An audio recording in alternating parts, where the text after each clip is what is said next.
Good morning. Morning. We were supposed to start At 11. at 11 o'clock. It's now 11:20. So we are quite late. So I won't go into long speech. We are here to reflect and launch what we call the UCLG Africa Climate Task Force. Why a task force for African local governments? 3 reasons. Number one, there is no way the NDCs will be implemented without the involvement of local governments. We got a meeting, we organized a meeting organized by the UNDP and the government of Morocco and the NDC partnership and the UNFCCC secretariat in Rabat on 26 to 28 of September. This meeting confirmed that the involvement of local government in the implementation of the NDCs is unavoidable. We are here also to say that to ensure this involvement, local and regional governments should be capacitated because the Paris Agreement put forward the need to measure, to report, and to verify what every government is doing pertaining to the what do you call it, adaptation and the mitigation of climate change. The third issue is that for local government to do this, they need money. They need access to funding, and in particular, access to the Green Climate Fund. For the time being, there are very few local government accessing this Green Climate Fund. We ask that the Green Climate Fund consider opening a window for local governments.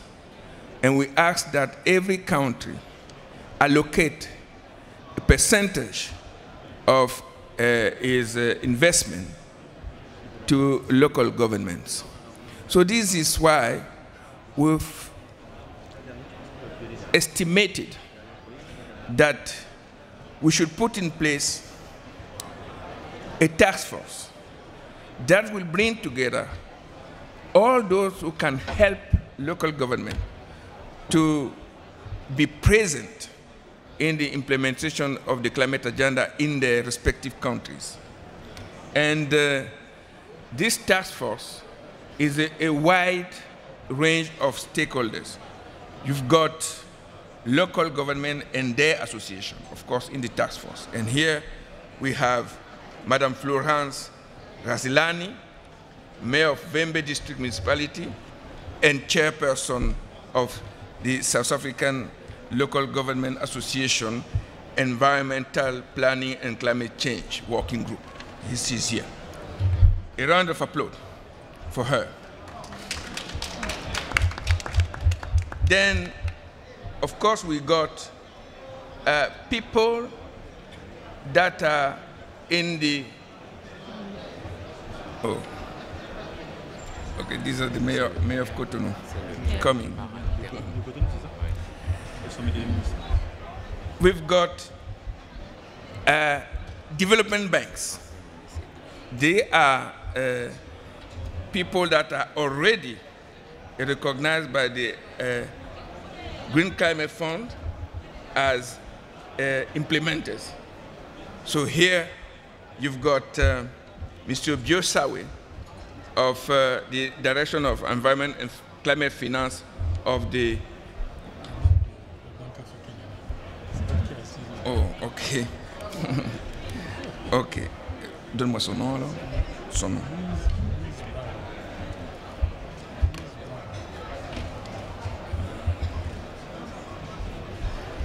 Pardon? So, this West African Development Bank, and we got our Madame Louise Hélène Brown, who is the in charge of coordinating the Climate Change Fund in Africa for the African Development Bank.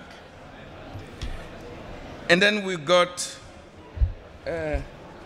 people that advise the Green Climate Fund, and Mr. Kamal Jemawi is not yet here, but he's coming. He's part of the task force as well.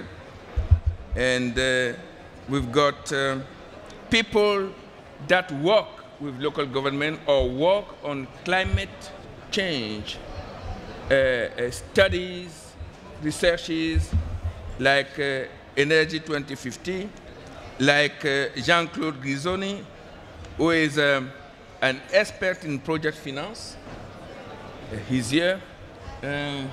Like OECD, because OECD is in research. So we have Marie Tremolière. This is the name, right? She's representing OECD here. This is a very wide range of stakeholders that we want to put at the service of African local government. So without further ado, let me take the opportunity to thank people on the platform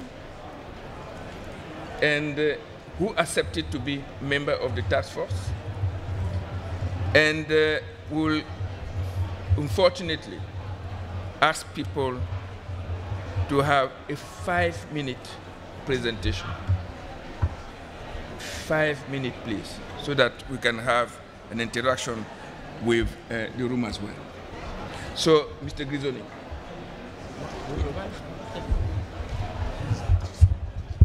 No, it's not a presentation. It's just what you want to do in the platform, yes, and why it's important. But say it in French.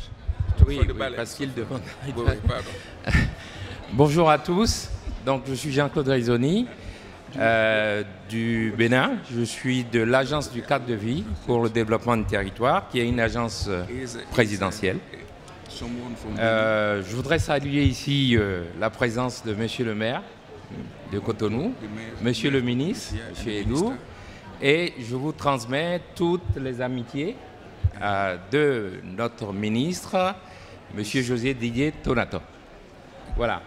J'ai participé à l'invitation de Jean-Pierre à la création de cet atelier, de cette task force que nous sommes en train de mettre en place, pour une raison essentielle.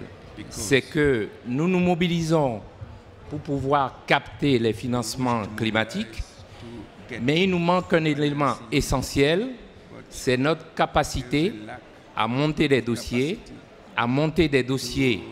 bancables pour pouvoir obtenir effectivement ces fonds. Et donc, l'idée, c'est de professionnaliser la méthode, c'est de monter en gamme, de monter en compétences, en partant de la base, parce que les projets viennent donc de la base, pour pouvoir faire en sorte qu'on puisse avoir des projets suffisamment bien montés pour pouvoir consommer les fonds. Si ce n'est pas le cas, on va continuer à réclamer des fonds en quantité de plus en plus importante et on va se faire piéger nous-mêmes parce qu'on va nous mettre à la face que nous demandons des fonds mais que nous ne sommes pas en capacité de les consommer. Donc ça va être un effet qui sera retort pour nous. Voilà l'idée et nous avons un programme de travail, de montée en compétences, d'accompagnement des collectivités, des acteurs locaux pour pouvoir faire en sorte que tout le monde soit à un niveau suffisant pour présenter des dossiers et pour capter les fonds. Voilà, je crois que j'ai tenu mon temps. Thank you. Thank you very much. So Next is Madame Florence Krasilani. Thank you very much for the opportunity. Eat the mic. Eat the mic. No. Just it's eat fine. it. Yeah, Okay. just eat. Okay. Thank you. Let me appreciate the opportunity afforded to me in my capacity as the Executive Mayor of Vhembe District, as well as the local government practitioner in the form of being the member of the South African Local Government Association. Chairperson, for me, I think the issue of climate change action requires both single-minded purpose and leadership, but also coordination and collective will on both parts, checking your local government as well as national government. Let me also indicate that local government, as all of us we are aware, is charged with the responsibility of providing services in a sustainable, efficient, and a sustainable manner. And to do this, as local government practitioners, I think we need to take stock of the work that we are doing and how it safeguards the communities we serve and ourselves and institutions against the inevitable and unavoidable challenges presented by the climate change. And for cities to adequately prepare for the effects of climate change and respond to its immediate challenges that are already manifest in extreme events, we need to have access to information and knowledge, as well as to continue to build our capacities and capabilities in an ever-changing environment. Let me also share with you that as South African government, for instance, we have already made considerable progress in both policy and practice in its overall climate change response. But however, so much as we appreciate the fact that there is a very serious, notable progress made up to so far, but we are saying in terms of the finance part of it, local government is still struggling because the allocation from the national fiscus to municipalities are limited to core services mandate with condition of application that do not easily enable the innovations required for climate performance. And to me, it will not be easy for local government to achieve the purpose or to take part in the implementation of the Paris Agreement, so much as national government is still not allocating enough resources to municipalities.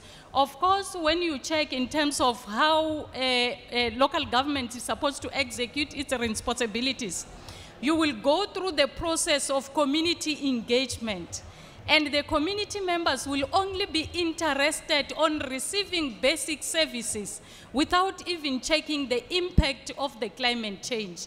Hence, the issue of the capital funds becomes very much paramount. Thank you, Chairperson. Thank you so much.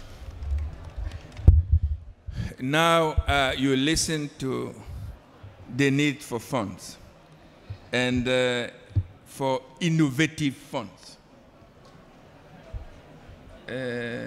Targeting capital in terms of implementing new infrastructure adapted to the climate change, which is not the wants of the community, but it is the requirement of the Paris Agreement.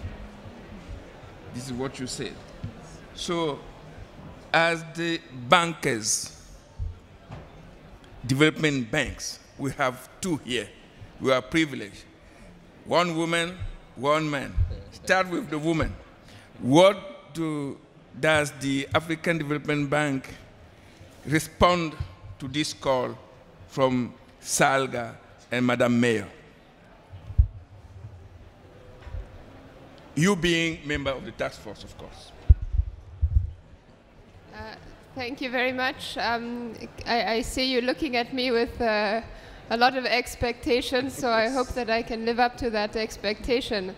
My name is Louise Brown. I'm with the African Development Bank.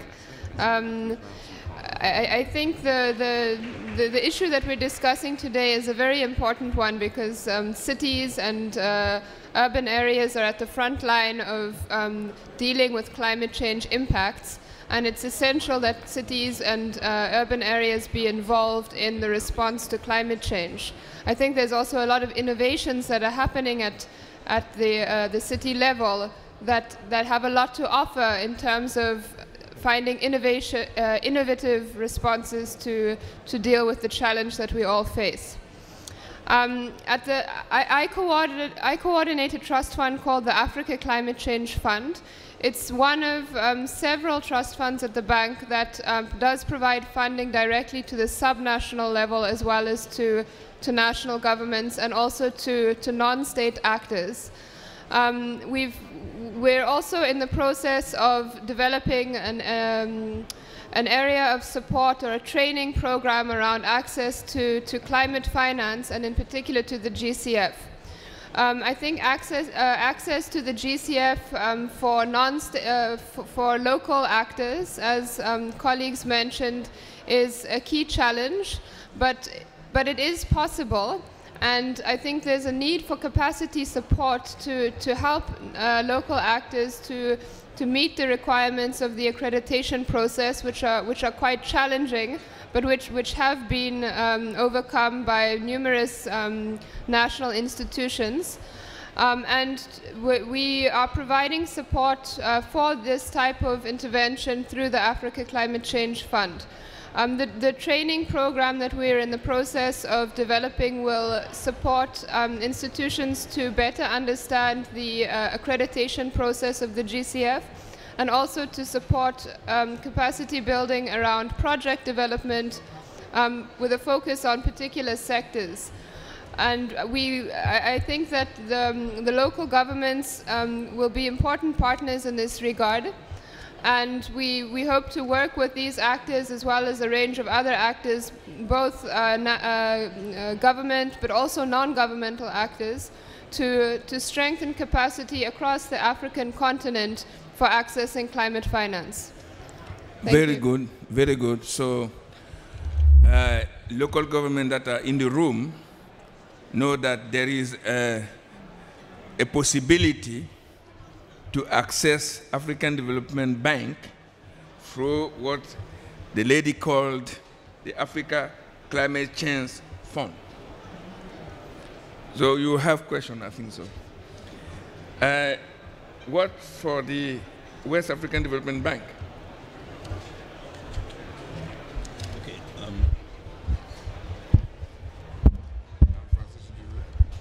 Okay, thank you very much. En français, ok. D'accord, ok. Moi, c'est M. Yakou Biossawe, je suis de la Banque Ouest Africaine de Développement. Je suis le directeur de l'environnement et de la finance climat de la banque.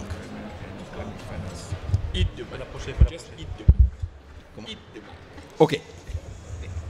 Je pense que nous sommes membres de la task force pour deux raisons essentielles.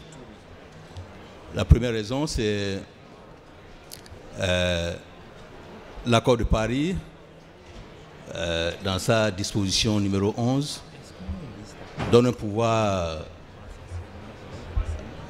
aux gouvernements locaux, aux communautés à la base, de pouvoir jouer leur partition dans le processus des projets climat au niveau de notre espace, au niveau de nos espaces. La Banque Ouest Africaine de Développement, comme vous le savez, est accréditée à un certain nombre de fonds, des mécanismes financiers, notamment le fonds d'adaptation, le GEF, le fonds vert pour le climat, et à ce titre, nous sommes dans la capacité, n'est-ce pas, de pouvoir intervenir au niveau des institutions à la base pour apporter et le savoir-faire et le financement qu'il faut, n'est-ce pas, pour les accompagner dans la mise en œuvre de leurs projets au niveau local, au niveau de la base.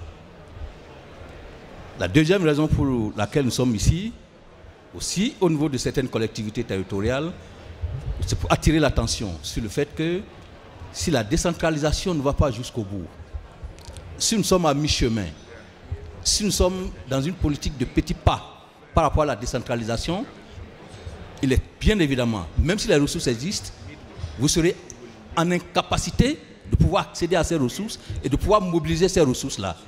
Donc, la question n'est pas de savoir si la ressource existe ou si elle n'existe pas. La question, c'est de savoir également si l'ancrage institutionnel au niveau de la base est adéquat pour pouvoir accéder à ces ressources de financement. Donc, je pense que ces deux éléments combinés doivent permettre aux gouvernements locaux, doivent permettre aux collectivités décentralisées, doivent permettre à nos communautés à la base, n'est-ce pas, de pouvoir réfléchir sur leurs capacités, sur les réformes institutionnelles qu'il faut au niveau de la base pour accéder aux nombreuses formes de ressources qui existent aujourd'hui et qui peuvent booster les trucs au niveau de la base. Parce que si vous êtes dans l'incapacité de mobiliser les ressources, parce qu'au niveau institutionnel, vous n'avez pas cette capacité, bien évidemment, vous croisez les bras et puis vous attendez.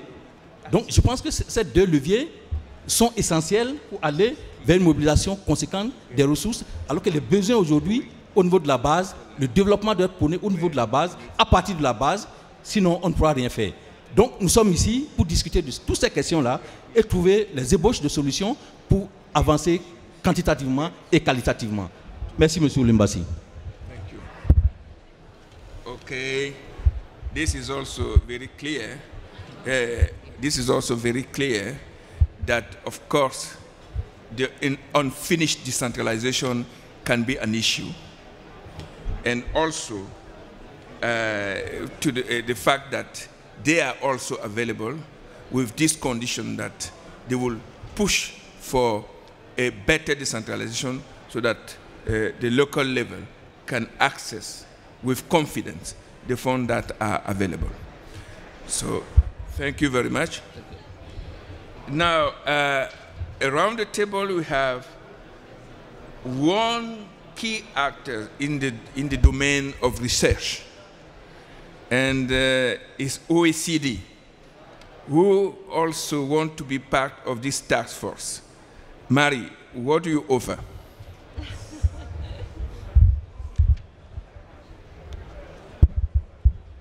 Thank you, Jean-Pierre. Do you want me to speak in English or French? Okay, French. I speak French. Okay. Sorry for you. Bonjour. Donc, merci de cette possibilité qui m'est offerte de participer à ce panel aujourd'hui. Donc, comme l'a dit Jean-Pierre, nous, on se situe plutôt du côté de la recherche et de l'analyse. Donc, je suis Marie Trémolière, je travaille au Club du Sahel et de l'Afrique de l'Ouest, qui est une division de l'OCDE. Et alors, je vais juste vous présenter brièvement les programmes sur lesquels on travaille actuellement, qui vont, je l'espère, dans le sens du renforcement des capacités des collectivités locales à, dans ce cas-ci, bénéficier des fonds pour le climat. Donc, nous, dans un premier temps, on a mis en œuvre une base de données homogène sur l'urbanisation qui permet à chaque ville, disons de plus de 10 000 habitants, de connaître les caractéristiques de ces villes. Donc, qui est une des bases, en fait, pour ensuite établir des programmes, il nous semble. Alors, moi, je travaille plus spécifiquement sur les villes transfrontalières. Donc, qu'est-ce qu'on fait? L'objectif, en fait, c'est d'accompagner ces villes transfrontalières pour qu'elles aient la possibilité d'avoir des scénarios légaux et financiers qui leur permettent de déposer des dossiers pour un financement climatique. Cela signifie qu'on étudie les caractéristiques de ces villes frontalières, on étudie les caractéristiques environnementales, les caractéristiques physiques, les caractéristiques sociales, si ce sont des marchés par exemple ou des pôles d'attraction. Et à partir de ces caractéristiques, on étudie également tout ce qui est aspects légaux. Parce que nous, on a un double challenge. C'est que non seulement on veut accompagner la décentralisation, mais on veut le faire au niveau transfrontalier.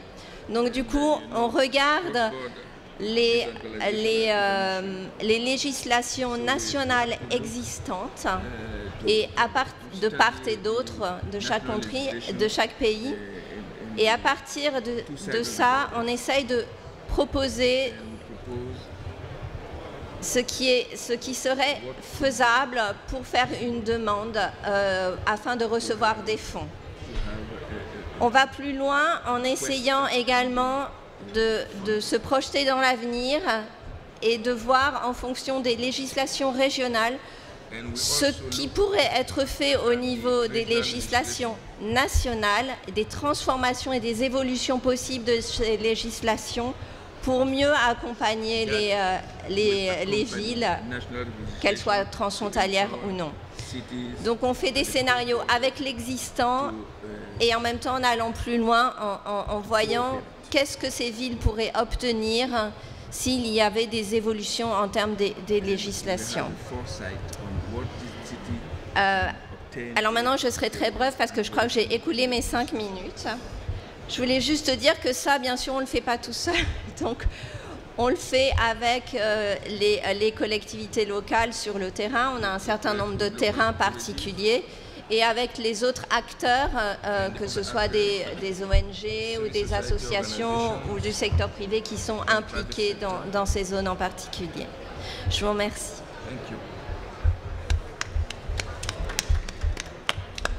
Okay, around the table also we have one of our key partners, which is Energy 2050. And Energy 2050 have been very active in the climate change agenda, helping a lot of countries to have their climate plans and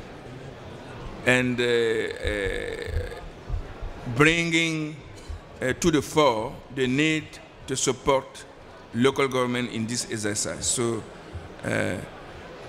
Stéphane Poufari is the director of Energy 2050. He has the floor. In French. Oui, en français. Merci beaucoup Jean-Pierre. Alors, je vais aussi être bref comme tout le monde, puisque c'est la consigne pour qu'on puisse échanger avec vous.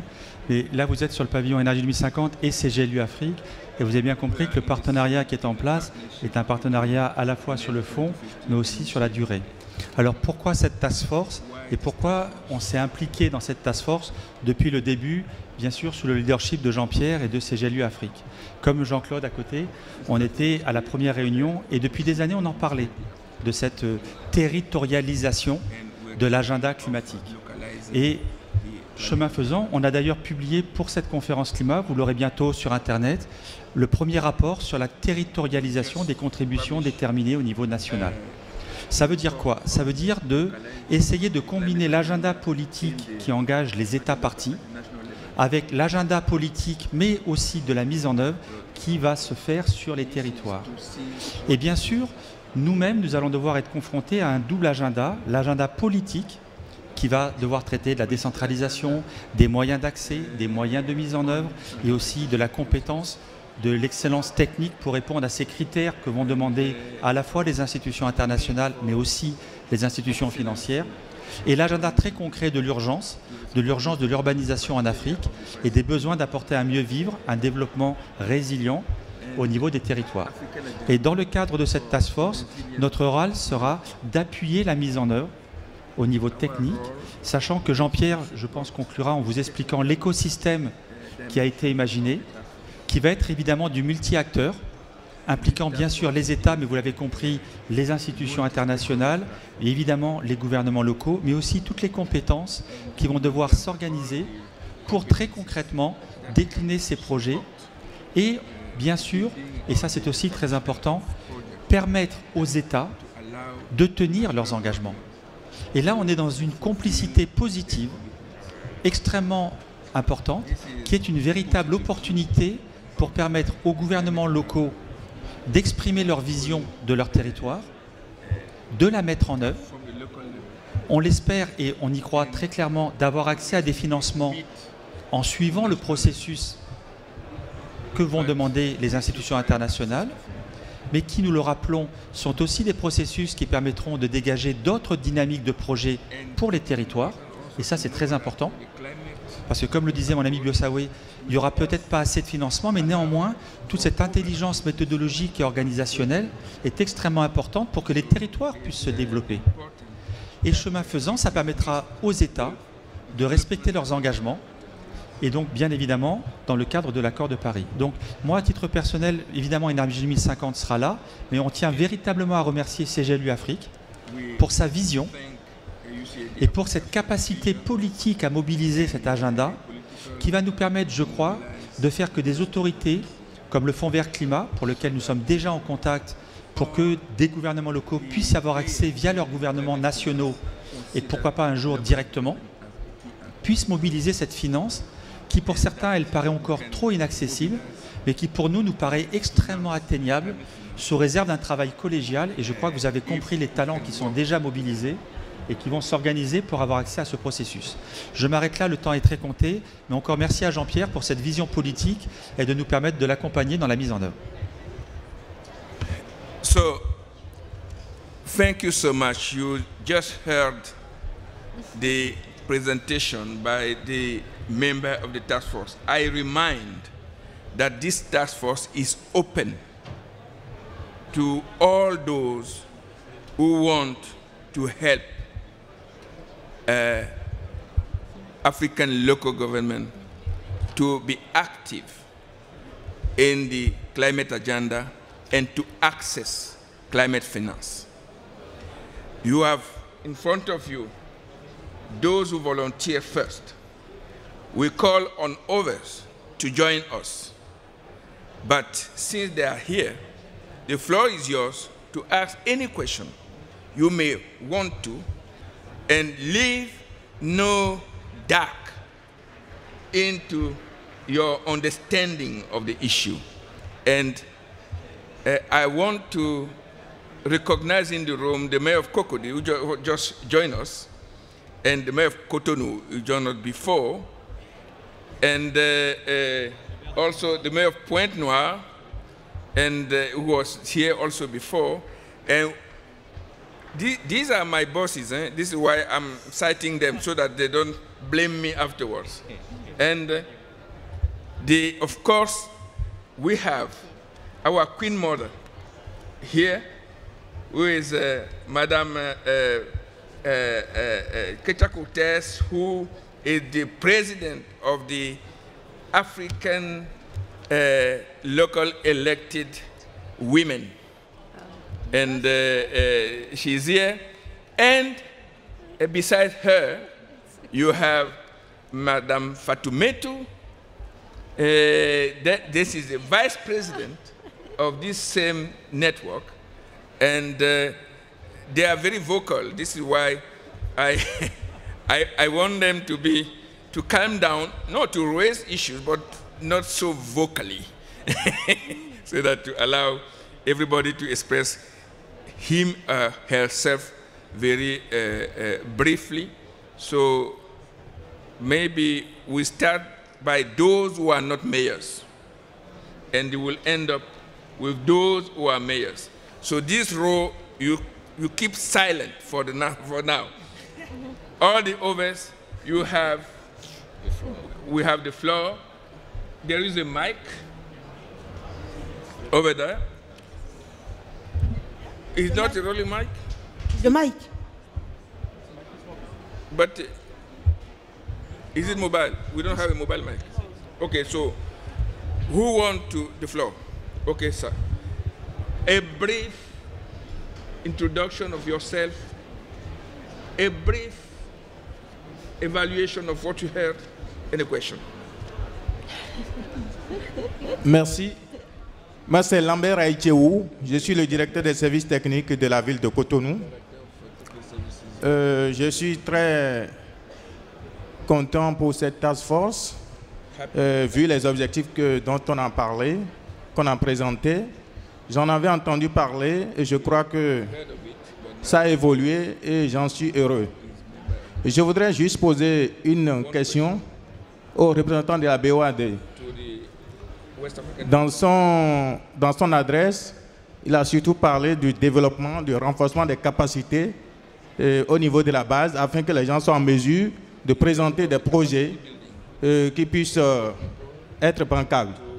Alors, comment ça va se faire, ce renforcement? Est-ce que la BOAD finance donc, les services techniques, ou bien les financiers, ou bien les responsables au niveau local pour leur formation ou pour leur renforcement des capacités? Merci. C'est ce que je voudrais savoir.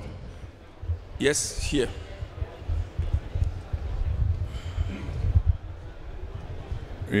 Oui, bonjour, je suis Georges Camille, je ne suis pas maire, mais je travaille dans un programme qui accompagne les communes, notamment dans l'élaboration de leur plan communal de développement.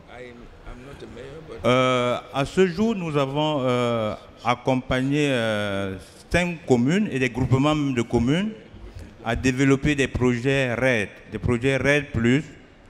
dont le démarrage est imminent sur le terrain au Cameroun. Je me réjouis de ce que la base fait partie de la Tech Force et j'ai cru comprendre qu'il y a des financements disponibles.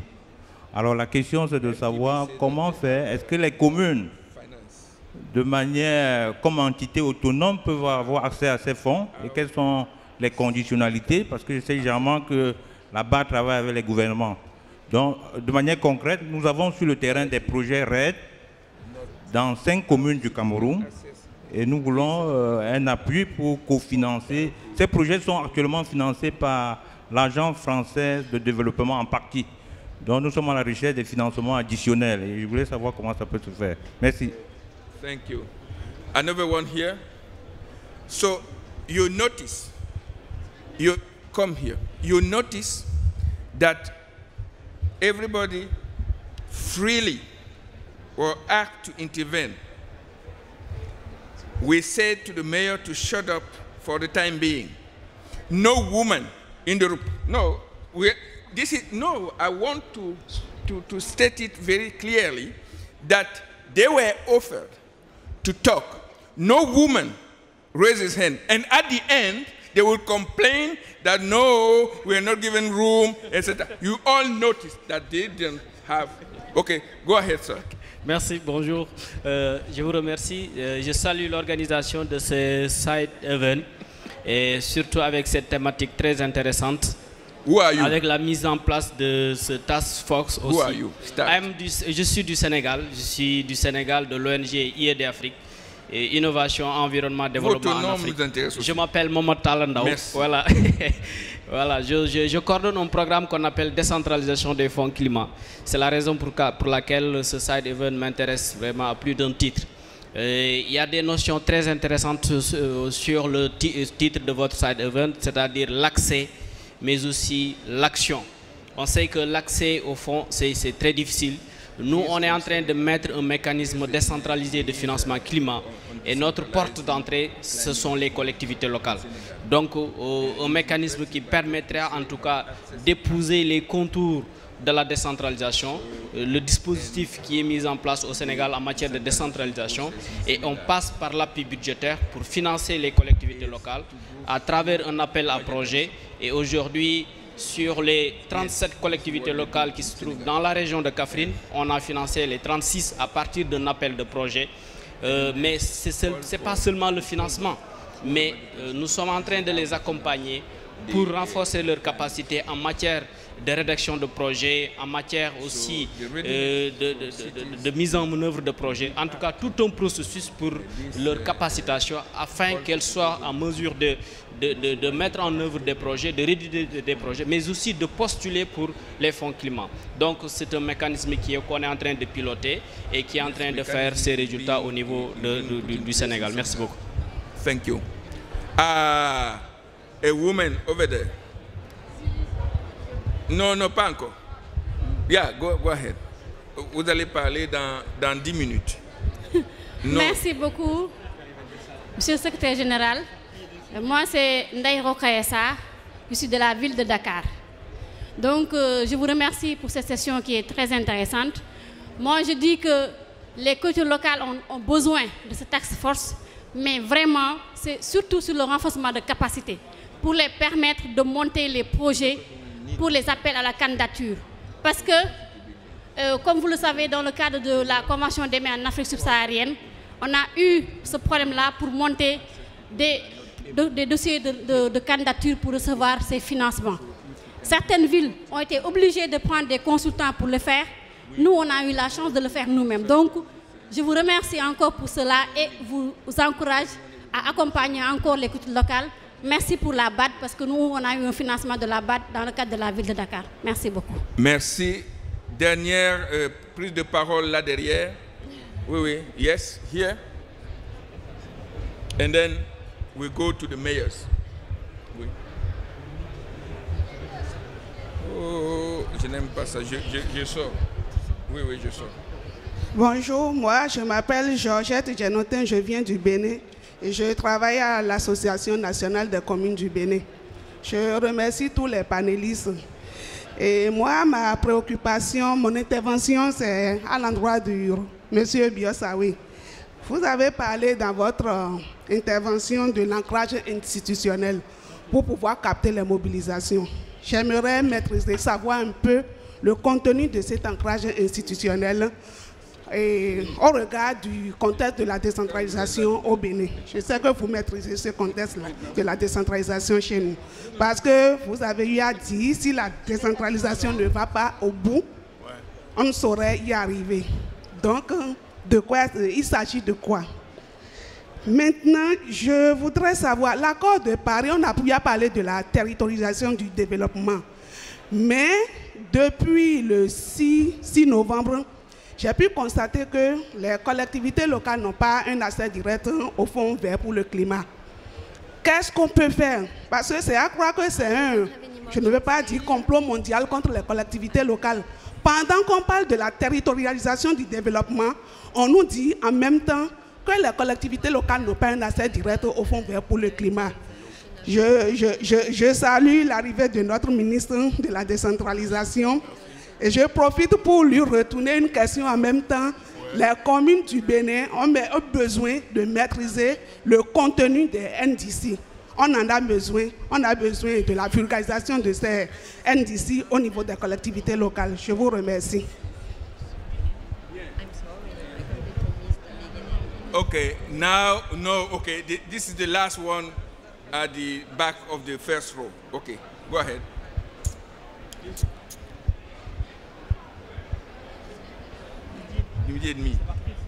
Allô? Non, attends, on va vous donner la parole. Allô? Je vous remercie. Moi, je me nomme Biliga Koivogi, adjointe point focal genre équité au niveau du ministère de l'Environnement et des Forêts de la Guinée. En même temps, membre de l'ONG Femmes Leaders Autonomes de la Guinée. Moi, mon problème, c'est quoi? C'est qu'on a un projet sur le renforcement des capacités des femmes au niveau de la base. Maintenant, comment accéder à ce fonds? Ma question, c'est ça. Merci. Bien, je voudrais maintenant que le premier rang s'exprime.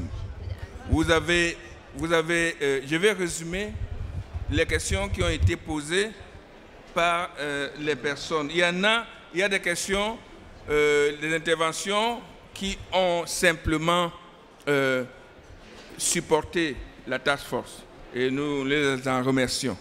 Et puis il y a des questions qui ont été posées à la BOAD et à la BAD concernant l'accès au fonds de la BOAD et au fond de la BAD. Et puis, il y a des questions qui ont été posées sur ce que la BOAD fait en matière de renforcement des capacités. Qu'est-ce que ça veut dire? Et puis, il y a une question qui a été posée. À peine arrivé, Monsieur le ministre, vous avez été interpellé sur comment vous vulgarisez les CDN au niveau du Bénin parce qu'on n'a pas le goût de cette vulgarisation sur le terrain.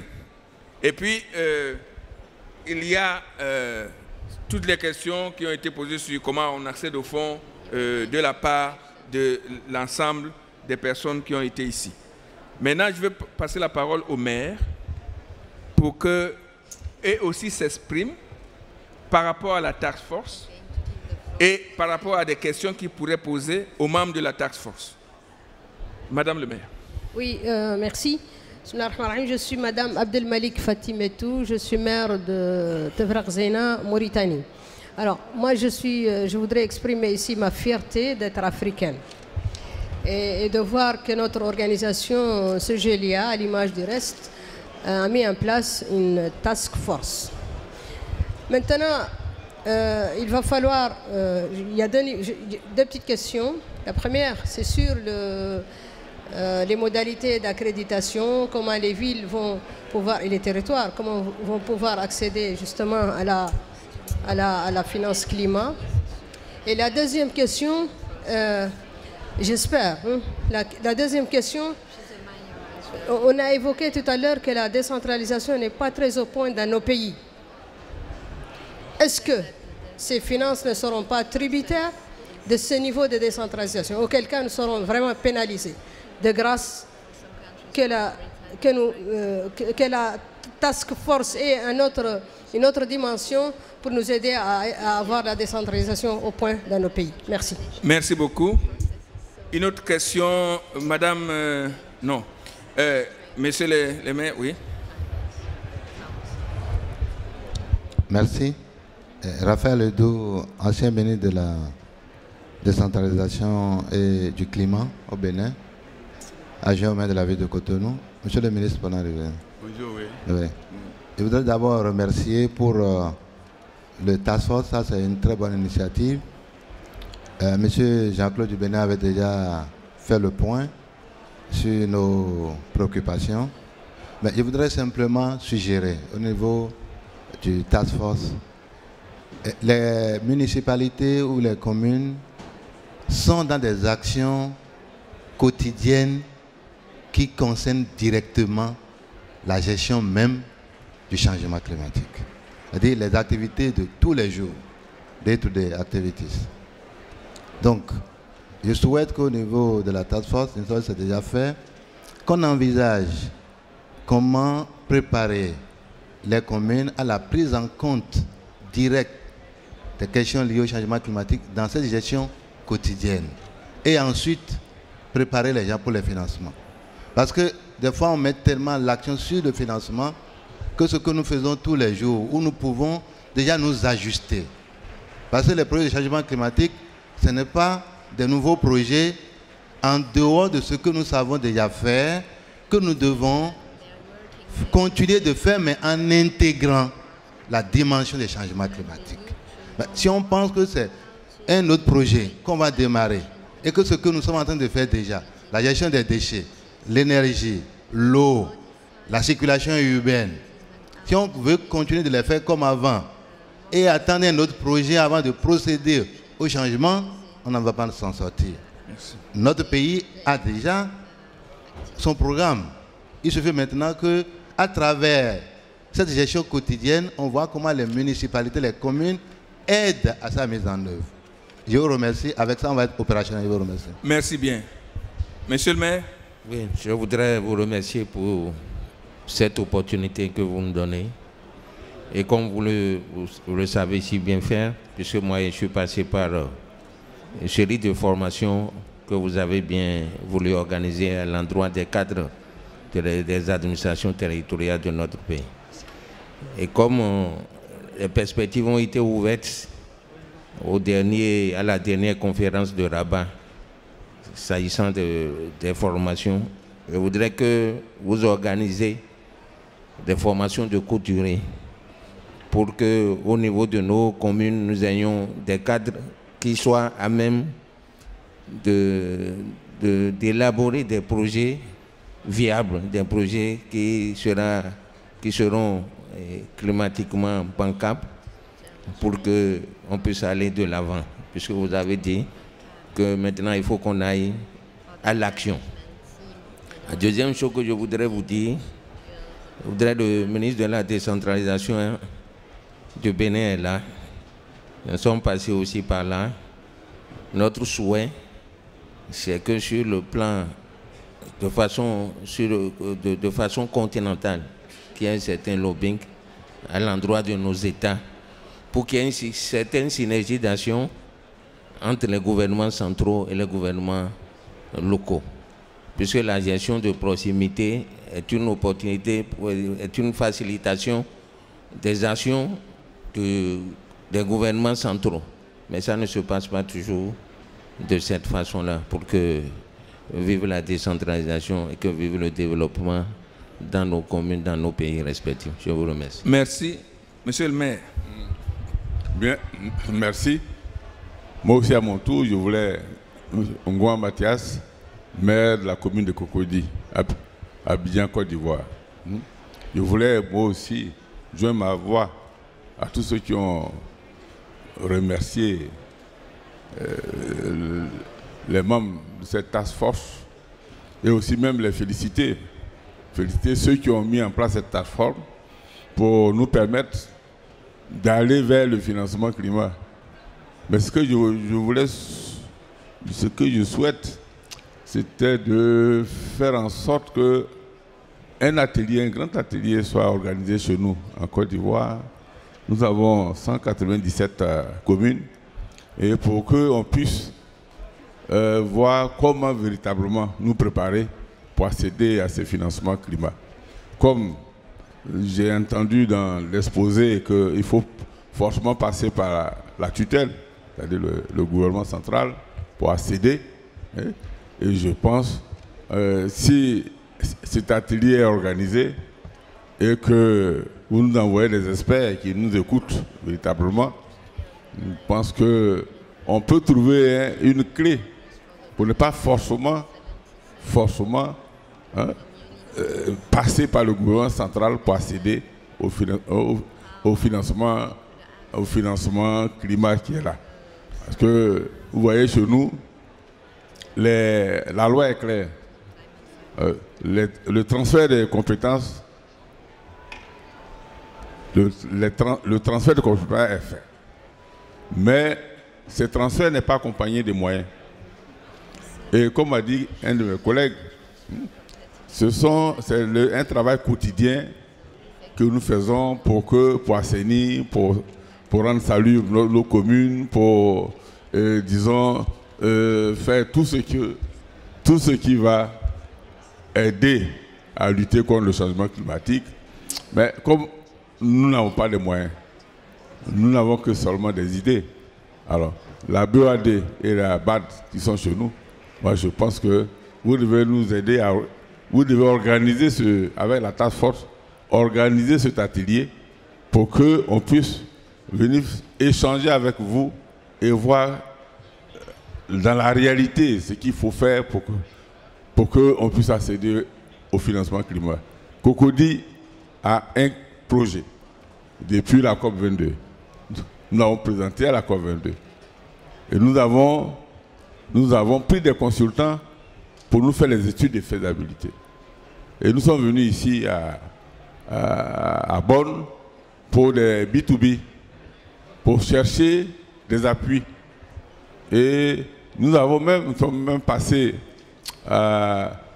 cette année, disons, c'était au mois d'avril, on a rencontré les responsables de la BOAD à Abidjan, on a rencontré les responsables de la BAD et qui ont accepté et validé ce projet. Maintenant, pour démarrer effectivement, pour accéder, c'est là le problème. Tout le monde a parlé comment accéder à ces financements. Nous aussi, on pose les mêmes questions et je pense qu'on va avoir des solutions. Merci. Merci beaucoup. Alors, je voudrais... So, okay, I shift into English now. Because she's not picking a word. I don't know why. You know, we have been divided by colonial languages. We have an African language at the African Union, which is Kiswahili, but this is not mastered at all by the African official and elite. So we are forced to use colonial languages, and some of us are totally dumb. In the case of my sister here, when I speak French, she doesn't listen at all. And some of you, when you speak English, nobody understands what you say. We in Cameroon, we are privileged to be speaking the two languages, but not so well, because in Cameroon, we are either bilingual in French or bilingual in English. So this is the problem. I shift in English so that my sister can follow. We got question. Oh, anyway, we got question to the African Development Bank. I want that you answer this question in 2 words. 2 questions. 1, CSOs asking how they can access your climate change fund. Second, are you willing to help organize a continental gathering of local authorities to the effect of informing them on what should be done for them to access directly your fund, not through the national government, but directly? This is a question to you. You answer now.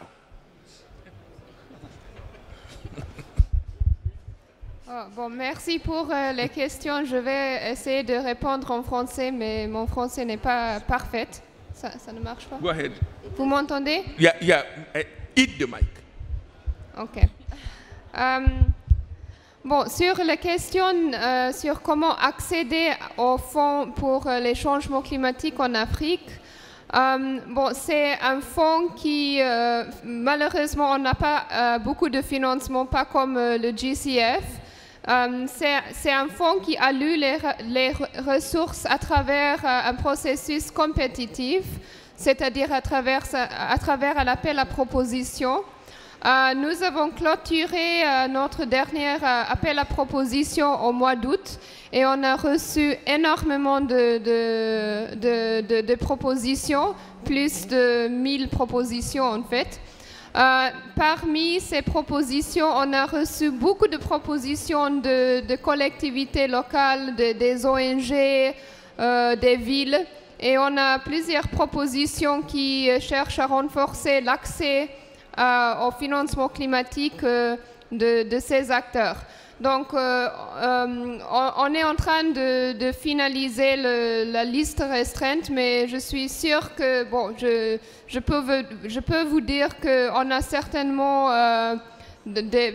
certains projets qui vont travailler avec les acteurs locaux pour renforcer leurs capacités et pour les aider à accéder au fonds vert.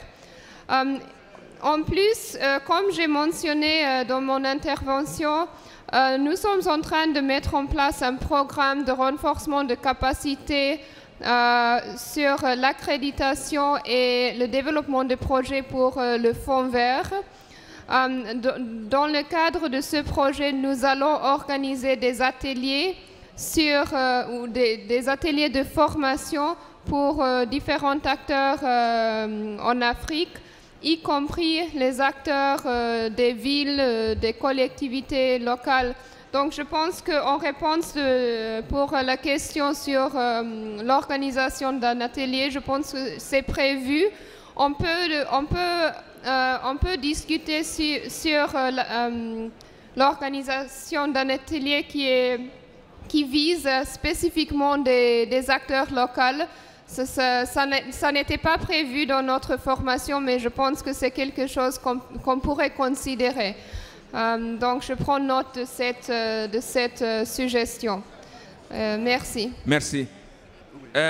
To the West African Development Bank, the same question. How do local authorities access your fund, and how do you support capacity development of these local authorities? Oui, ça va. Hit the mic. Merci beaucoup. Merci beaucoup.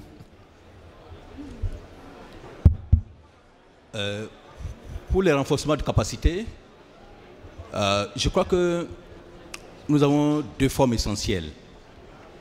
La première forme, c'est d'en faire une composante d'un projet en cours de financement. Autrement dit, dès que nous avons un projet de route, nous pouvons intégrer dans ce projet de route une composante renforcement de capacité. autant de projets, autant de composantes de renforcement de capacité. Ça, c'est la première forme. La deuxième forme, c'est qu'on soit saisi par une structure qui demande que ces capacités soient renforcées. Nous avons au sein de la BOAD un centre que nous avons mis en place avec la Convention cadre des Nations Unies sur les changements climatiques, qu'on appelle le CRC, qui est aujourd'hui outillé en termes de capacité technique pour accompagner tout promoteur de projet climat dans ce qui a à faire et comment se prendre, et les méthodologies, ainsi de suite, etc., pour accéder aux ressources des mécanismes de financement au niveau des Nations Unies. Ce centre existe depuis 2015 à la BOAD et travaille pour le bien, n'est-ce pas, des porteurs de projets. Donc, je crois que c'est extrêmement important. Sur la question de financement, je pense que, je l'ai dit dans mon introduction liminaire, que la BOAD est accréditée aux différents fonds des mécanismes financiers, à savoir le fonds d'adaptation, le fonds vert pour le climat et le GEF. Donc, ces fonds, ça permet à la BOAD d'approcher les promoteurs de projets et de voir en quoi pouvoir les accompagner et financer leurs projets. Et donc, la BOAD, elle est ouverte, elle est à votre disposition, donc saisissez-la, abusez d'elle. Donc, on pourra vous accompagner sur le plan méthodologique, sur le plan de recherche de financement. Mais je crois que ce qui est important, comme je l'avais dit aussi, si une question est venue de là, je dis la décentralisation. La question de la décentralisation est une question essentielle. Dans la plupart des pays de notre Union, à notre avis, la décentralisation n'est pas allée au bout. Justement parce que pour les projets, même les projets classiques, on veut financer le maire a un projet qui veut faire financer par une institution financière, elle est obligée de passer par l'État central. La mairie est obligée de passer par l'État central parce que la mairie n'a pas la capacité de lever les ressources pour faire son développement. Donc, je crois qu'il y a un travail à faire à ce niveau pour que la décentralisation aille jusqu'au bout. Dès qu'elle va jusqu'au bout, ça permettra aux collectivités décentralisées, n'est-ce pas, d'avoir les mains libres pour faire son plan, sa stratégie de développement, ainsi de suite, etc. Donc, je crois que c'est des questions qui sont essentielles. Et ce que je voulais rajouter, pour finir, c'est que dès que vous travaillez à avoir un budget climat, c'est quoi un budget climat? Un budget climat, c'est un budget qui a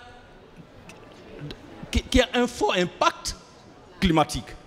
Le projet de route, vous avez dit, M. Edou, M. le ministre, il n'y a pas un projet à part. C'est les projets, c'est au quotidien. Mais l'essentiel, c'est de réajuster. Nous voulons... Le maire de Cotonou, par exemple, veut faire une double voie de l'aéroport vers le centre-ville. Il dit, bon, alors, qu'est-ce que ça dégage en termes de réduction de pollution à partir du moment où ça fait deux voies? Quel est le gain, quel est le bénéfice? Et tout ça, ça peut être quantifié. Il y a des gens qui existent pour pouvoir vous aider à faire cette quantification. Et pour $1 de poser, vous allez voir, le secteur privé sera mobilisé et va poser $100. Ça, c'est les études de la Banque mondiale. Donc, je pense que c'est des entrées, c'est des opportunités. Donc, il faut qu'on travaille pour saisir ces opportunités et un peu aller de l'avant. Merci, Monsieur le ministre. Merci. Monsieur le ministre, alors je vous présente à l'audience parce qu'on vous connaît comme ministre du Bénin, mais beaucoup de gens ne savent pas ici que Monsieur le ministre Dassigli est la face des ministres de la décentralisation de l'Afrique entière. C'est le président du comité technique spécialisé numéro 8 qui regroupe les ministres de la fonction publique, les ministres du développement urbain et les ministres chargés de la décentralisation. C'est un monsieur très important, même s'il est très modeste. C'est pour ça qu'on lui a posé une question extrêmement importante à laquelle, je crois, il va s'efforcer de répondre clairement. La question est la suivante. Oui. Vous ne pouvez pas répondre quand je n'ai pas posé la question encore. Qu'est-ce que vous faites, Monsieur le ministre, pour que la décentralisation ne reste pas inachevée? Première question. C'est ce que le président de la BO, le représentant de la BO a dit tout de suite là, en disant ne même pas donner la possibilité aux collectivités territoriales d'aller chercher d'autres agents puisque vous n'avez plus à en mettre. Est-ce que c'est bien raisonnable? Au nom de la souveraineté, pourquoi vous empêchez les populations d'accéder à d'autres moyens de financement? Ça, c'est la première question. La deuxième question, Monsieur le ministre, qui vous a été posée et à laquelle vous allez nous répondre est: que faites-vous en tant que ministre chargé, président de STC 8, CTS 8, pour que les collectivités territoriales accèdent à la finance climat directement, sans passer par votre collègue des ministres des Finances? Si vous répondez à ces deux questions, ma journée est faite. Bon, merci beaucoup. Bon, de toute façon, merci, bonjour Jean-Pierre, BOAD, les maires, les agents aux maires, et puis bon, moi je suis là, je suis gâté parce que nous sommes 3 ministres de la décentralisation du Bénin, ici présent. Il y a le ministre Edou, le ministre Yonofou et moi. Oui. Donc je suis le tout nouveau, mais je suis l'ancien. Bon, merci. Je pense que je suis là en ma qualité d'abord du ministre de la décentralisation et de la gouvernance locale du Bénin et président du comité technique spécialisé numéro 8 de l'Union africaine. Merci Jean-Pierre pour tout ce que vous faites. Et c'est parce que vous faites bien que nous sommes ici, nous sommes tous ici ce matin. Bon, avant-hier, bon, on n'était pas tous là, mais il y avait un panel consacré au sommet climat. Et j'avais délivré un message. Mon message était clair. Je suis là, je suis le porte-voix des collectivités territoriales de l'Afrique. Donc, je ne suis pas sûr que je puisse faire quelque chose pour que les collectivités territoriales africaines n'aient pas directement accès au fonds climat. Et c'est ce que j'avais dit la dernière fois, que mon plaidoyer, c'est de faire en sorte que les projets des collectivités territoriales puissent être éligibles directement au fonds vert, au fonds climat. Bravo. Et c'est ce que j'ai dit. Et puis, bon, mais le problème que nous avons, je crois que la question a été soulevée par le ministre Edou. La question de renforcement des capacités, la BOAD a mis l'accent là-dessus. Il y a d'abord la question du renforcement de capacités des cadres chargés d'animer, de suivre ces projets. Et deuxièmement, il y a la question de l'assistance. Alors c'est pour cela que notre plaidoyer, c'est de faire en sorte que ces GIGA qui est là puissent avoir le statut de partenaire privilégié auprès de fonds verts, ce qui lui permettra d'avoir à nous représenter dignement et à nous accompagner dans la mise en œuvre, dans l'accès au fonds. Parce qu'aujourd'hui, bon, on peut avoir le financement et sans savoir réellement ce qu'il faut faire avec ce financement. C'est le gros du problème. Même chez nous au Bénin aujourd'hui, bon, nous avons le fonds climat. Le fonds climat s'est logé en partie au ministère Cadre de Vie. Il y a le FADEC fonds climat qui est là aujourd'hui.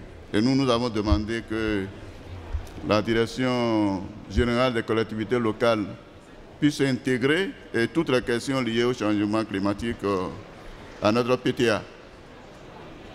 Normalement, notre PTA doit être validé aujourd'hui.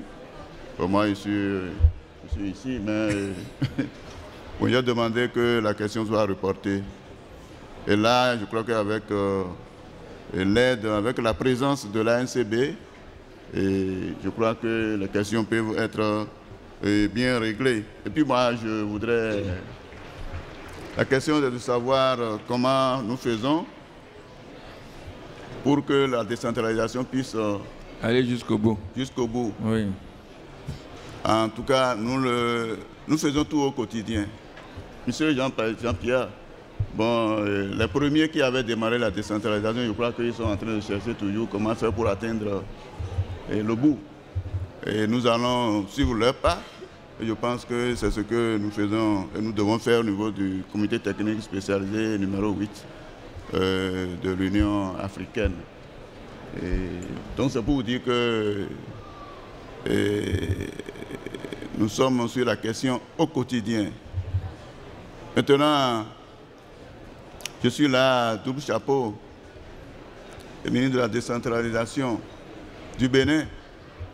Vous savez, la décentralisation, elle est transversale. Ça veut dire que presque tous les ministères d'un gouvernement sont concernés par la question de la décentralisation. Et nous n'avons pas toujours toutes les facilités, les coudées franches pour faire passer toutes nos préoccupations, tout ce qu'on peut faire pour que le transfert des ressources, le transfert des compétences puisse devenir vraiment une réalité. Vous savez, je dis souvent, il y a l'instinct de conservation. L'instinct de conservation qui fait que les ministères sectoriels n'aiment pas lâcher. Ils n'aiment pas lâcher. Mais nous faisons l'effort. Je crois que tout dernièrement, nous avons organisé avec le gouvernement un séminaire. Le séminaire gouvernemental. Un séminaire gouvernemental, c'est une première au Bénin pour faire en sorte que les ministères sectoriels puissent s'approprier la PONADEC, politique nationale de décentralisation et de la déconcentration. Je crois que ça fait juste aujourd'hui 3 semaines que le séminaire a eu lieu et les recommandations ont été introduites en Conseil des ministres pour être validées, ce qui nous permettra d'obtenir de nos collègues ministres, en tout cas, de lâcher beaucoup plus. C'est pour dire que, bon, si je le fais au niveau du Bénin, et que cela fait partie de mes premières préoccupations, là, en tant que représentant, président ainsi de toute l'Afrique au niveau de décentralisation, c'est tout normal que je dois tout faire pour que cela soit vulgarisé et accepté par les autres États. Et nous avons très prochainement la réunion du bureau de CTS. Nous essaierons de discuter et de voir dans quelle mesure le plaidoyer, bien sûr, avec Jean-Pierre, on a arrêté de rencontrer même la BOAD, CEDEAO, et puis pour discuter, voir dans quelle mesure on peut aller de l'avant dans notre objectif. Je vous remercie. Merci, Monsieur le Ministre. Vraiment, c'est encourageant. Mais je vous rappelle toujours cette phrase, cette sagesse égyptienne. Mais avant de la donner, je me demande si le maire de Pointe-Noire n'a vraiment rien à dire dans ce débat. et si on peut le clôturer sans écouter la parole du maire de Pointe-Noire. Oui. Merci, Monsieur le secrétaire général. Ce n'est pas que je n'ai rien à dire, mais tout ce qui se disait rentrait dans ce que je pensais moi aussi. D'accord. Mais puisque vous voulez que je lève un peu la voix, je voudrais plutôt parler au ministre. Parce que le sujet qu'il soulève est un peu le goulot d'étranglement même de tout ce que nous faisons. Parce que si nos gouvernements ne sont pas dans l'esprit des collectivités locales, il y a un peu comme un esprit de conservation, de conservatisme des gouvernements. Parce que le problème que soulève le ministre ici n'est pas un problème spécifique au Bénin. Nous le retrouvons un peu partout. Chez moi, j'ai l'habitude de dire qu'on dirait que la décentralisation n'est que dans la tête du ministre de l'Intérieur, enfin du ministre de la décentralisation. Parce que les autres ministres, même dans les comportements de tous les jours, ignorent ce qu'on appelle la décentralisation. Donc je pense qu'il faut peut-être que le sujet soit porté au niveau supranational pour que, peut-être à travers le CGLUA, monsieur le secrétaire général, qu'il y ait, je ne sais pas, est-ce que j'appellerais ça plaidoyer, mais en tout cas, qu'il y ait quelque chose, peut-être qu'avec cette task force qui renforce les capacités, peut-être que les ministres aussi devraient être interpellés, parce que nous allons toucher plusieurs domaines, par exemple en ce qui concerne les plans climat. Nous touchons à plusieurs domaines, mais des domaines qui sont parfois réservés au ministre de la Forêt, des domaines qui sont réservés au ministre de l'Agriculture. Bon, est-ce que le ministre de l'Agriculture accepterait que les financements qui devaient lui revenir aillent directement vers les collectivités locales? Je crois que là aussi, il y a un gros problème. C'est pour cela que je pense que, monsieur le secrétaire général, il faut d'abord, parce que nous, collectivités territoriales, c'est des portes déjà qui sont largement ouvertes. Nous n'attendons que des facilitations. Mais le problème, c'est les gouvernements.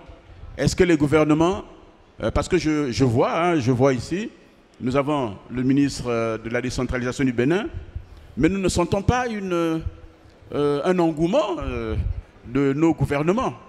Ce genre de forum devait être le lieu où même les conseils des ministres supranationaux pouvaient se faire sur ces questions-là. Donc, monsieur le secrétaire général, je crois que je vous interpelle, mais bien sûr avec nos amis qui ont cette grande initiative de vouloir nous amener en 2050 vers une nouvelle planète. Donc, il faut qu'il y ait un travail qui se fasse au niveau des gouvernements parce qu'il y a une réticence, même dans le quotidien même des collectivités locales, il y a une réticence. Donc, je crois que c'est cela que je voulais dire pour essayer d'élever ma voix et de l'ajouter aux autres, puisque nous sommes satisfaits de ce qu'il y a aujourd'hui une prise de conscience réelle sur la question. Malheureusement, je dois... Oui. Je voudrais lui dire... Oui, un mot, oui. Ouais. Allez-y. Ça peut aller. Bon, merci, monsieur le maire. Ouais, vous parlez de la question de la réticence. Est-ce que le fonds logé au ministère de l'Agriculture ou bien au ministère cadre de vie, environnement, peut être facilement transféré? Chez nous, nous avons un mécanisme de transfert qu'on appelle le FADEC, Fonds d'appui au développement des communes.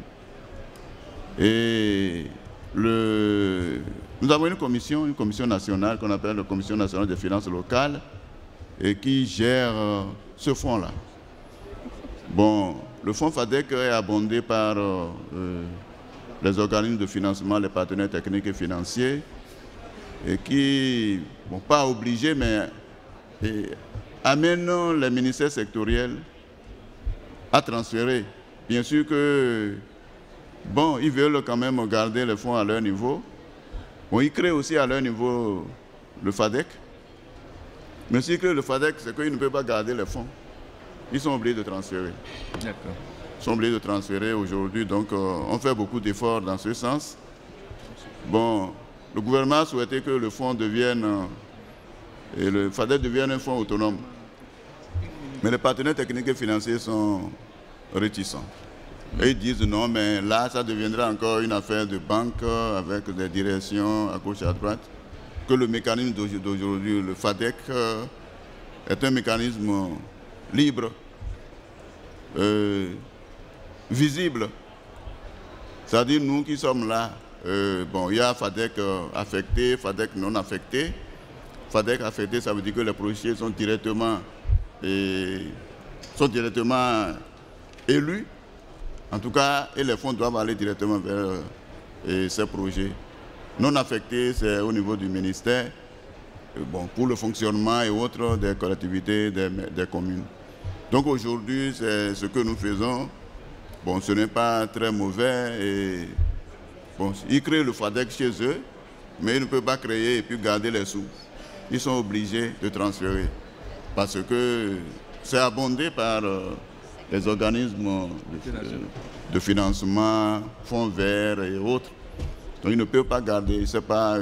bon, c'est une expérience de chez nous. Bon, en ma qualité de ministre du président du comité technique spécialisé numéro 8, je pense que je vais en discuter avec mes pairs des autres pays pour voir dans quelle mesure cela peut être expérimenté. Mais je pense que chez nous, ça va. Et puis au niveau de la Commission nationale des finances locales, presque tous les ministères sectoriels ayant en tout cas une partie de la décentralisation sont membres de cette commission-là. Et la répartition même des fonds se fait à ce niveau. Merci, Monsieur le ministre. Merci. Monsieur le directeur de la BOAD, vous avez une demi-minute. Okay. Merci beaucoup. Je voulais rebondir sur l'intervention de Monsieur le ministre. Je pense essentiellement qu'on ne peut pas régler, étant entendu que la décentralisation est transversale, on ne peut pas régler le problème de la transversalité avec un ministère sectoriel. Ce n'est pas possible. Un ministère sectoriel ne peut pas régler un problème transversal. Ça veut dire qu'il faut peut-être que vous réfléchissiez, que nous réfléchissions ensemble pour voir comment rehausser. Vous voulez mettre le ministre au chômage? Non, non, non, pas le mettre au chômage, mais le mettre à un niveau qui permette, n'est-ce pas, de gouverner l'ensemble. Voilà. Sinon, ça ne marchera pas. Voilà, monsieur le ministre, vous êtes le premier ministre d'État. Bon, écoutez. Le mot qu'il faut retenir, à mon avis, je suis en train de conclure comme ça parce que je vais me sauver dans un avion. Le mot qu'il faut retenir, à mon avis, c'est ce qu'a dit le ministre Edou. Nous le faisons déjà. Oui. Nous le faisons déjà. Et il faut y donner une dimension climat. Pour donner une dimension climat, il faut donc renseigner ce que nous faisons déjà de manière climatique. Donc il faut de la connaissance. Donc il faut mesurer l'impact. Donc il faut évaluer. Donc le MRV dont on parle est au cœur de l'implication des collectivités territoriales dans l'agenda du climat. Si nous savons mesurer, si nous savons reporter, si nous savons vérifier, alors oui, nous avons une parole qui compte. Pour le moment, nous ne savons pas trop faire ça. La première chose donc, c'est les chercheurs, les gens d'assistance technique et tous ceux qui peuvent nous aider au niveau local à objectiver ce que nous faisons, puisque nous le faisons déjà. Ça, c'est la première chose. Deuxième chose que j'ai appris, chacun fait de son côté. La BAD a un programme, la BOAD a un programme, l'OCDE a un programme, le Fonds vert climat a un programme. Ce que nous proposons dans la task force, c'est commencer à travailler en synergie. C'est pour ça que vous êtes tous sur cette task force. Si chacun continue son sillon en disant « Oh, on va faire des programmes de formation pour les collectivités territoriales », c'est d'ailleurs dans notre programme. On a un CST il est à votre service dans notre programme. Alors, évidemment, nous allons faire un call for proposal et il va y avoir 1000 collectivités locales qui vont répondre et il y en a 3 qui vont bénéficier. Quelle perte d'énergie! Est-ce qu'il faut continuer comme ça au nom de la protection des institutions? Est-ce qu'il n'est pas temps de considérer que ce lieu-ci est un lieu de mise en synergie? Est-ce que vos institutions sont capables de concevoir cela? Ça, c'est une pierre dans vos deux institutions très puissantes, très appréciées, reconnues par le monde international et qui, malheureusement, parce qu'elles sont si puissantes, pensent qu'elles peuvent tout faire dedans, toutes seules. Nous vous invitons à faire une meilleure synergie. La troisième chose que j'ai retenue ici, c'est qu'il faut de l'engagement. Alors, évidemment, vous dites, l'engagement, CGLUA, allez faire le plaidoyer au niveau international pour que non, commencez le plaidoyer chez vous avec vos associations nationales. Qu'est-ce que les associations nationales des collectivités territoriales font aujourd'hui pour que le NDC Partnership les écoute chez eux? Vous avez des représentants des NDC, vous avez les représentants du Fonds vert climat chez vous. Vous les connaissez-vous? Avez-vous tapé à leur porte? Leur avez-vous dit que vous existez et que le NDC ne sera jamais réalisé sans vous? Vous avez l'aide du ministre, il a dit ça. Donc, il n'y a aucun problème. Commencez, frappez et vous sera ouvert. Donc, l'engagement, c'est quelque chose de très important. Et si nous ne nous engageons pas, probablement, nous nous plaindrons. Mais se plaindre ne sert à rien, puisque de toute façon, ça ne changera rien. Engagez-vous. Et c'est ce que je dis aussi à tous les jeunes qui se plaignent de tous les politiciens. Ils disent, oui, mais mon père m'a toujours dit... Non, ce n'est pas pour vous que je dis ça, monsieur le ministre. Non, ce que je vais dire là, non, ne prenez pas ça pour vous. Quand les dégoûtés quittent la table, ce sont les dégoûtants qui restent. Mais ce n'est pas pour vous, monsieur le ministre. Donc, faites attention. Sans engagement, sans réelle motivation des gens, nous n'irons pas très loin. Nous continuerons à nous plaindre que les choses ne se passent pas, mais nous n'aurons rien fait pour que les choses changent. Et la quatrième chose que j'ai retenue, c'est que vous avez tous soif de l'action. Vous avez tous soif que ce que vous faites au quotidien soit élevé au niveau d'une religion. Régler les problèmes des gens chaque jour. Et non pas se réunir pour parler des problèmes des gens. Comme disent les Égyptiens, l'essentiel n'est pas d'épiloguer sur l'action, mais d'agir.